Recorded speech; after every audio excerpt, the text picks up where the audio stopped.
اللہ پہ توکل وہ راستہ ہے جس کے ذریعے آگ ٹھنڈی کر دی جاتی ہے، جو دریا میں راستہ بنوا دیتا ہے، جو یوسف علیہ السلام سے یعقوب علیہ السلام کو ملوا دیتا ہے، جو شدید طوفان میں کشتی نوح علیہ السلام کی پار لگا دیتا ہے، جو پانی پر گھوڑے دوڑا دیتا ہے، تو پھر تم کیا اپنے اس رب پر توکل نہیں کرو گے جو ناممکن کو ممکن کرنے کی قدرت رکھتا ہے؟ جس کا رابطہ خدا سے ہو وہ ناکام نہیں ہوتا، ناکام وہ ہوتا ہے جس کی امیدیں دنیا سے وابستہ ہوں۔ جانتے ہو وہ تمہیں مشکل میں ڈالنے سے پہلے تمہیں مشکل سے نکالنے کا راستہ بنا دیتا ہے۔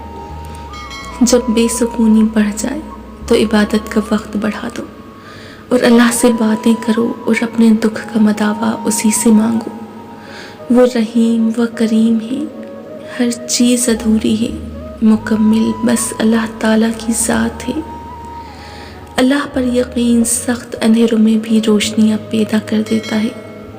خوشی ہو یا غم سب سے پہلے اللہ کو بتایا کرو، اسے تمہارا اس سے یوں باتیں کرنا اچھا لگتا ہے۔ جب تم شکوے شکایت کرتے ہو، غم بھری داستان سناتے ہوئے رو پڑتے ہو، جب خوشی میں شکر کا سجدہ کرتے ہو، جب تنہائی میں بیٹھ کر اس کو اپنے سارے راز بتاتے ہو، جب سسکتے ہوئے یہ کہتے ہو کہ یا رب اب الفاظ نہیں، آپ تو سسکیاں بھی سن لیتے ہیں، جب ساری رات جاگ کر آسمان کو تکتے رہتے ہو، جب فیکون کی آس کن پر یقین رکھتے ہو، جب اس کی رضا کی خاطر درد کو سینے سے لگا لیتے ہو، اسے تمہارا یوں محبت کرنا، باتیں کرنا، التجا کرنا اچھا لگتا ہے۔ اور ایک وہی تو ہے جو ہمارا درد سمجھ سکتا ہے۔ تمہیں صبر سے گزار کر اللہ تمہارے صبر کا امتحان لیتا ہے۔ وہ تمہیں سزا نہیں دیتا، وہ تو بس اپنے قریب لانے کے لیے آزماتا ہے۔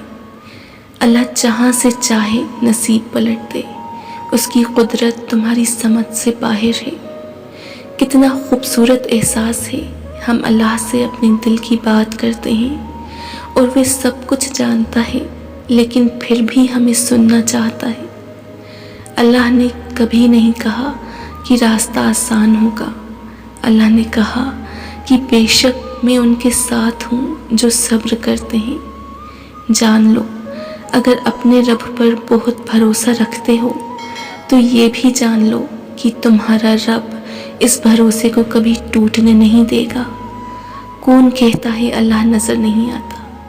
ایک وہی نظر آتا ہے جب کچھ نظر نہیں آتا۔